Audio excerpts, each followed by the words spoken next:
Now, Australia is beginning to enforce the world's very first social media ban for teenagers. Companies who don't comply face fines in the tens of millions of dollars. Now, big platforms, including TikTok and Instagram, are now required to block access for anyone under the age of 16. Tech companies have criticised the law. The new rules apply to 10 big platforms, but some messaging apps like WhatsApp are not included in the ban. Now, critics are saying the ban infringes on young people's freedoms, and some teens have actually filed legal challenges. But the government says it believes the ban will protect young people. The Prime Minister, Anthony Albanese, says other countries will follow Australia's lead. This reform will change lives for Australian kids and allowing them to just have their childhood. For Australian parents, enabling them to have greater peace of mind. But also for the global community who are looking at Australia and saying, well, if Australia can do it, why can't we? Australian teenagers have been giving their reactions to life without social media. Let's take a listen. It's going to be worse for, queer people and, people with, niche interests, I guess, because, that's the only way they can find their community. Online, you find more people that, understand you and, they just, get you more. Instead of cutting kids off from social media, because we're not the problem, we should be cutting off the bad things about social media, the online bullies, the predators and the explicit content. We should be looking to get rid of that instead of the young Australians who haven't done anything wrong. All right, let's get more insight from Australia, from Tama. He's a professor of internet studies at Curtin University in Perth. Welcome to DW. This ban is being closely watched by a lot of other countries. How effectively do you think that this can actually be implemented?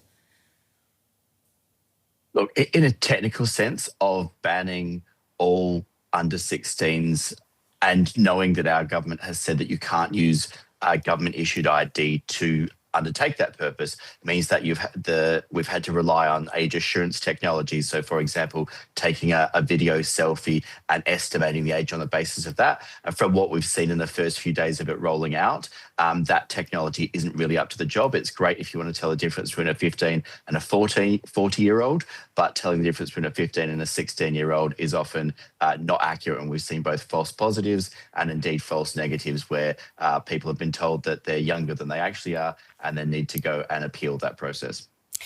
And let's talk about what we're hearing from Australian teenagers themselves. We did just hear several of them saying, our rights are being infringed. And they were saying that the internet should be made safer as opposed to it being taken away from them. What do you make of what you're hearing? I mean, don't they have a point?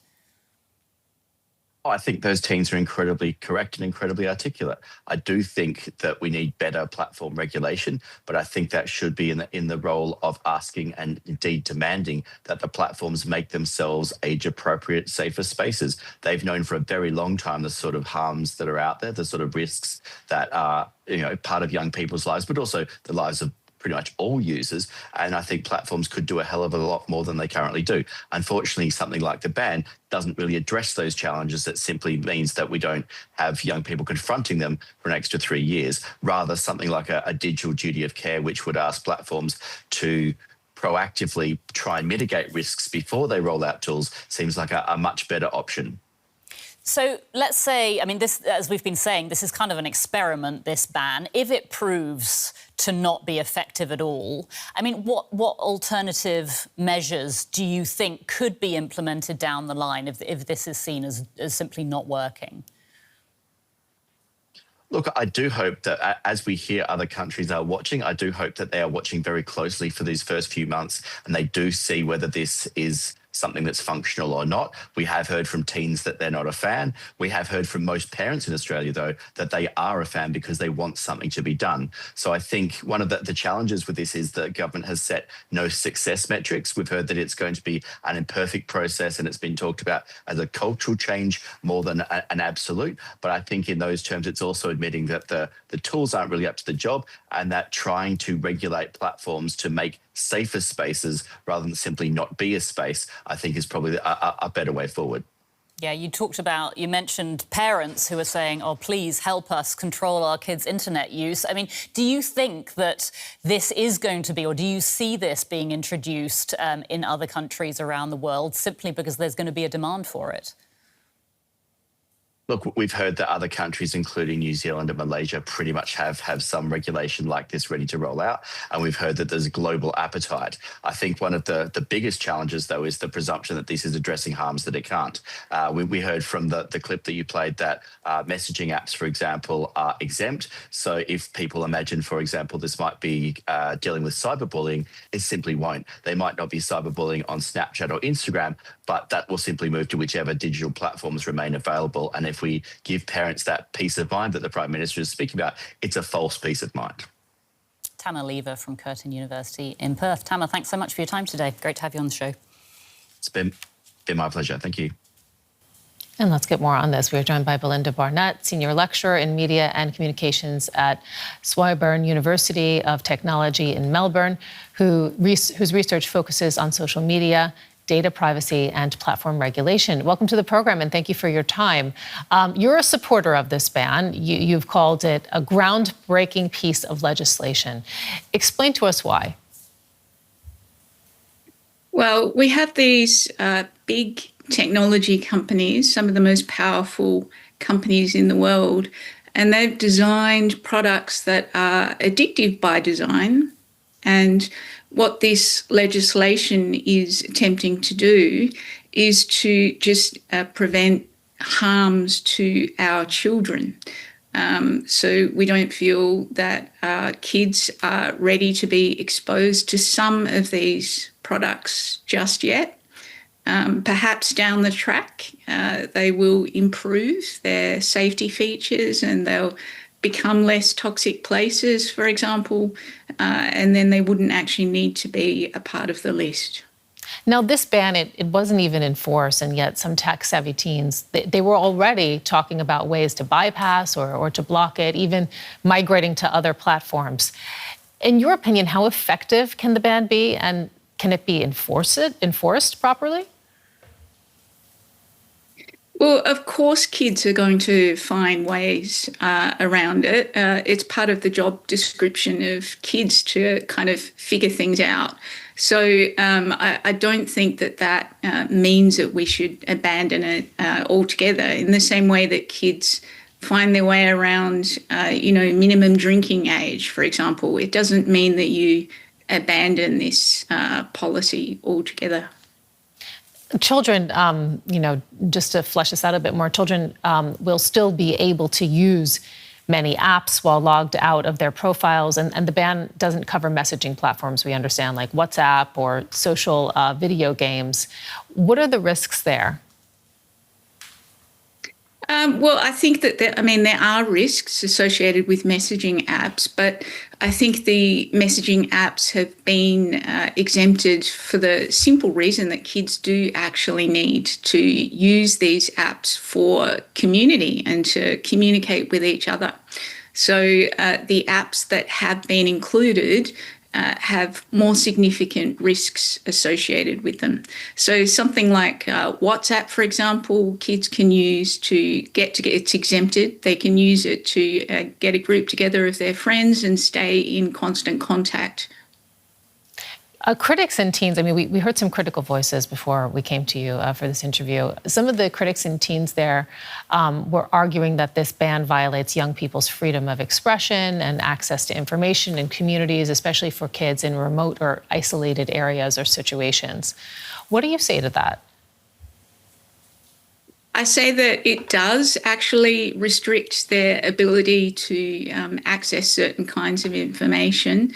and that what they need to do is to find other parts of the internet to use to get that information. For example, going to news websites or creating groups with friends on WhatsApp, for example. So the point that I want to emphasise here is it's not like the entire internet has been shut down. Belinda Barnet, we want to thank you so much for joining us. We really appreciate your time. And for some insight on how the news of the Australian ban is going down in Europe, let's go to our Brussels correspondent, Mhundwa. So, Christine, some argue that the internet in Europe is safer for teens already. Is that true?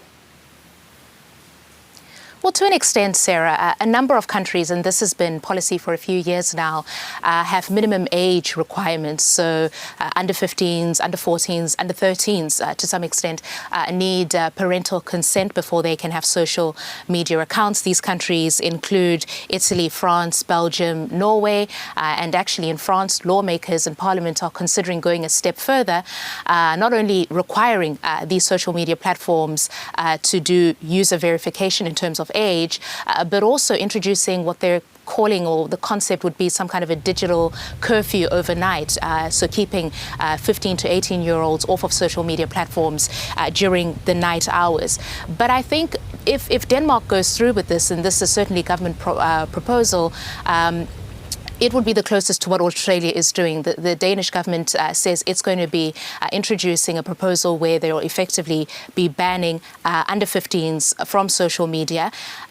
Then there will be a clause where if a child is 13, parents would be allowed to allow the child onto the social media platforms. That would be the closest to Australia if that were to happen. But essentially, a lot of precautions have been taken in terms of just making sure that there is parental consent when children are on social media platforms. But I think you get the sense that policymakers in a number of countries want to go a step further and do even more. And Australia, I mean, we heard it there from the leader, is expecting other countries to follow suit with similar laws. How would you rate the chance of something like this coming into effect in the EU as a whole? Sarah, I would put myself out there and say that if the Australians are successful with the implementation, I think the EU will give a serious think into mirroring that kind of legislation. The EU chief, Ursula von der Leyen, she's a huge fan. She's praised what the Australians have done. Earlier in the year, she said, if we are going to say that we won't let children drink, smoke or access adult content before a certain age, then surely the same should apply for social media. European Parliament lawmakers there already went a step further and said, look, why don't we just ban under 13s? This was something that they passed last year. Of course, the challenge with the Parliament legislation is it's non-binding. But the Commission of itself is working on legislation and they're going to be closely watching the implementation and the success of what Australia has done now. And you can almost expect that they will then propose that as a policy EU-wide for the European Union. Mhundwa in Brussels. Thank you.